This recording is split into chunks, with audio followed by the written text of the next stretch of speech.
constant elevation. 3, 2, 1. What is up, everybody? You are listening, you are watching to the Constant Elevation Podcast. I am your host, Gabe Rock. It has been an emotional roller coaster here in Maryland. Jeebus. The reason why is because I think it was just last week where I announced that, hey, I found out what my next assignment is going to be, and I thought, keyword, thought I was going up to Hanscom Air Force Base to do some enterprise IT as a service and some other cyberspace capability centers jobs. Fun fact, spoiler, no, that's not where I'm going. In fact, I'm actually going down to Langley Air Force Base. I was actually selected as the Information Warfare Systems Division Chief at A52K. That's about it. I kind of learned those words of combination just this morning, and I was in my emotions a lot, trying to understand, like, how did this story get this far with me having the wrong information? Like, and not that I was just telling the wifey upstairs, I'm like, not that I expect colonels to be like taking care of any better than any other rank in the Air Force, because we should be professional like that. Who dropped the ball? What is happening to where a large amount of people, including myself, were going down this path? And really, psych, actually, it's not. You actually have this other job you're going towards. So, luckily, we weren't too. I was joking around with somebody at work where, luckily, we weren't too far down the road that this shift in assignment is not recoverable. I was talking to someone this morning about how whenever I build IKEA furniture, I end up I'll make it to like maybe step 10 or 12. And then have to go back to step 4 because I didn't look. Be like, oh, dang it, the arrow is pointing this way, or there's no holes on this side. And so that's kind of a status quo for me. But throughout the day today, I went through lots of emotions and trying to understand that, like, what is happening here? And I have to be positive. And I'm like, no, there's a silver lining in here. There's something in here that's pointing me in this direction. The world is making sure I land, and the Air Force is picking me for a certain challenge and responsibility. And so it doesn't matter where I'm going to land. I'm going to kick ass. Can't stop, won't stop. That's the bottom line. And so we'll find out. Still going to be the same time frame this summer. Going to be departing there mid-July and then get settled on the team. Still awaiting results of the command selection board in August. And so it could have been a 1-year stint in Boston or in Hampton. Doesn't really matter if I get picked up for command. But hopefully those things are in alignment for me. But I will still be a good airman and contribute to the mission wherever they need me, and it's going to be the best fucking A52K ever. So I'm confident of that. So yeah, that definitely kind of threw me in a loop today. And so by the time you hear this, I'm sure I already called my mom. I got to call my grandparents, and obviously the wifey knows. I got to tell the kids. And so some people don't know it differently from otherwise, but for me, it's a little different. But I was truly looking forward to that other job because I felt like my experience and everything was aligning me towards that for a reason, and didn't pan out. Doesn't matter. I'm going to keep on moving on because that's just what needs to happen. So I just want to share that with you guys here. So this week, what I want to talk about was something that I often see that leaders kind of get stuck on, and it could be you can apply it to leadership within it doesn't have to be necessarily the Air Force, just whatever your profession happens to be. It could be applied to physical fitness. It could be applied to personal hobbies. And if you want to win, if you want to be good at something, it's 2 ingredients. This is all you need to do. Focus and finish. That's it. Focus and finish. So that's what I want to talk to you about this week. First one, focus. So focus is really, part of it is understanding how to tune out the noise and the distraction of the world. And there's a lot. You have just the idea of whatever, I'm a Air Force officer, I'm a husband, I'm a father, I'm a coach, I'm a podcaster, I'm a YouTuber. There's a lot of hats that I wear. And sometimes all of those hats can get very dominating of my time. So I had to work really, really hard to try to figure out how I can focus on what's most important depending on the time of the day, what it's preparing me for tomorrow, the weekend, all those kind of things. Because I enjoy and like having all of my responsibilities, but I don't want to half-ass at anything. I want to whole-ass everything. And so the idea of focus is very important to me. Is if you want to win, you have to focus. And part of that is just being able to tune out some of those noise and some of those distractions. So what I find is one of the best ways for me to focus, lots of tools and techniques that I use, but the biggest one that I've learned over the last 3-4 years is the bullet journal system. So this is my bullet journal. I tend to do flary things by putting, fun stickers, whatever it is, just because I get to put my stickers on something. But the idea of using the bullet journal system is really just an organization system. Let me look at the words I want to say. I even wrote it in if you go to contentelevation.co, you can see all my full notes on here. Highly recommend. This is one thing I carried over from season 4, is that if you go to contentelevation.co, not only can you listen to the podcast, but there's show notes, and there's a lot more information. You can see my thoughts, hyperlinks, and all that jazz as far as some of the subject matter I'm covering. So I highly encourage you to visit the website. But I grabbed it from the website. So the system is built by Ryder Carroll, and it's a powerful tool to track the past, organize the present, and plan for the future. That was I tried it out in 2019, and I've been sold since then.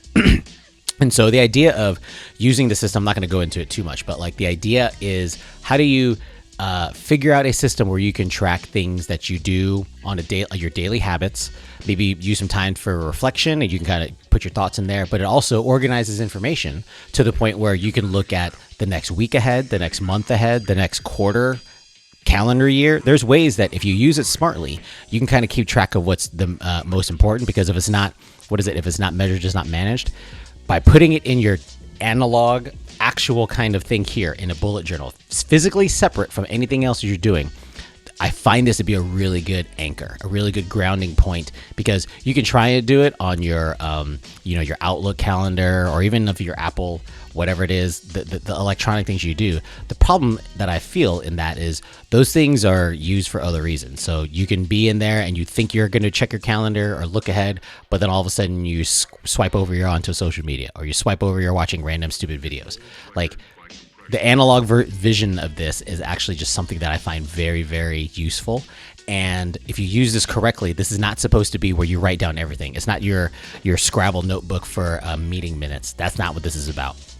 This is about deliberately thinking about what things matter most, and only the things that matter most go into that bullet journal, because it's focus. You want to focus on, this is, I use this for my personal life, but I also have a modified system for my professional life, just because I'm always afraid of them writing something down that could be at a higher classification level. So I keep everything at work. So obviously I don't have my bullet journal here, but I have a modified system. And if you go to the website, you can find the hyperlinks in the show notes, or at contentelevation.co show notes.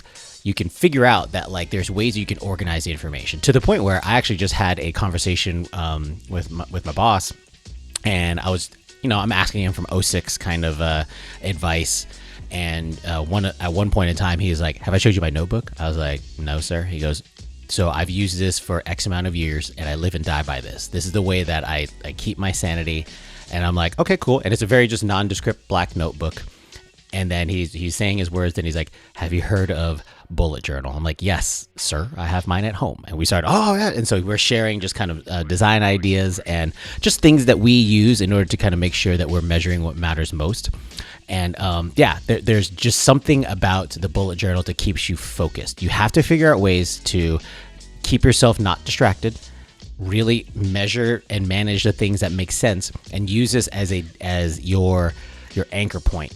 I go to this every single day. Usually it's a lot of times in the morning for me to understand what's going to happen later on in the day or the week.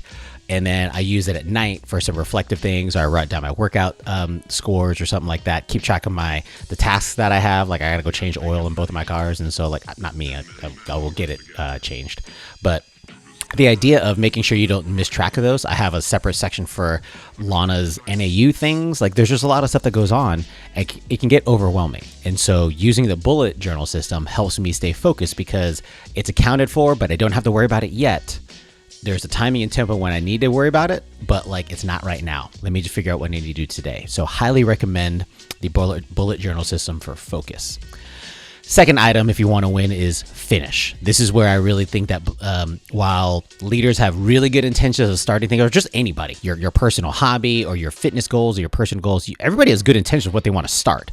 But people who don't, if you don't finish it, it doesn't really count. It's kind of like a thing of, well, I signed up for a marathon and I started it. So did you finish? Like, no, I had to pull out at like the 10-mile point for whatever reason. Like, that's not as satisfying, right? You didn't run the marathon. You didn't finish the race. It doesn't really matter if you ran it in 4 hours or 10 hours. The fact is you finished it. That's the most important part. So finishing, I think, is where you have to have dedication. I think using a focus system could be the bullet journal system or just your laser focus on the task at hand, but understanding you need to finish this and you need to commit to yourself. It's easy to find. I call Ben this sometimes. It's easy to become the mayor of Excuse Town. Really, it's really easy to become the mayor of Excuse Town. Ben, why aren't you good at really soccer? Well, I was really sore, or I had this. Like, oh, dude, you shut up. You don't train. You don't actually dedicate yourself. And I've said this to his face, so I don't mind saying it on the podcast, even though he's the admin of my new Discord server. So the idea of finishing is very, very important for a leader. Just as a growth as a human, you need to find that satisfaction to finish, and that takes self-discipline. It takes that dedication to make sure if you started something, damn it, you better finish it. And so I have a quick story about finishing to where it was late, the early summer of 2014. I think that's when it was, and or 15, I should say. And I just finished Command Staff College out of Marine Corps at Quantico. So I was like, right, sweet. Graduated from IDE, felt really good. Around the time when I graduated, also found out I got picked up for promotion to Lieutenant Colonel. All right, cool. And that was awesome. When you get picked up at that time anyway, you also became eligible to sign up for Senior Development Education, SDE, or Air War College by correspondence. So I knew that was there. I was like, okay, cool. So I was getting ready to move to Hawaii, to the PACAF staff. And then one of my mentors, called me to congratulate me and say, hey, so I heard that you got picked up for Lieutenant Colonel. I was like, yeah. He's like, so you gonna sign up for school? I was like, no, I just graduated from Air War College, and I think I'm gonna take a little bit of break to make sure I can get settled, and then I'm gonna finish it by December. This is like June-ish. I was like, yeah, I'm gonna finish by December. He's like, yeah, no, you're not gonna do that. You're gonna sign up now, and you're gonna finish it by October. I go, what? Why? I don't want to do that. I just did school for like a year. I don't want to do more school. He's like, noted. Sign up for school and get it done. I was like, sir, I really don't want to do these things. There's a lot of stuff going on in my life. He's like, I bet you can't do it by October. I go, don't do that. He's like, I know. I bet you can't do it. I was like, fine. Now I am, because you're challenging me. It's like one of those kind of like double dog dare you kind of things. Like he knew, and it remains one of my mentors. Actually passed me some notes just recently for what I thought was going to be my next adventure, but it's not going to apply just yet. And so that idea of, he challenged me, you need to get this done. And I was like, fine. So I signed up for it. And then on 31 October, I turned in my last assignment and finished Air War College in about I don't know, doing the math, about like 3 months, 3.5 months. So at the same calendar year graduating from Marine Corps Command Staff College, I also completed Air War College by correspondence. I didn't know this, but I really think my drive to finish, because he was just challenging me, and I knew I needed to get it done.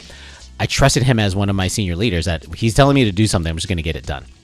I actually believe that helped me earn my rank to colonel, helped me earn a second try at Squadron Command Tour, just because it showed that dedication to the Air Force that I'm willing to put in the time.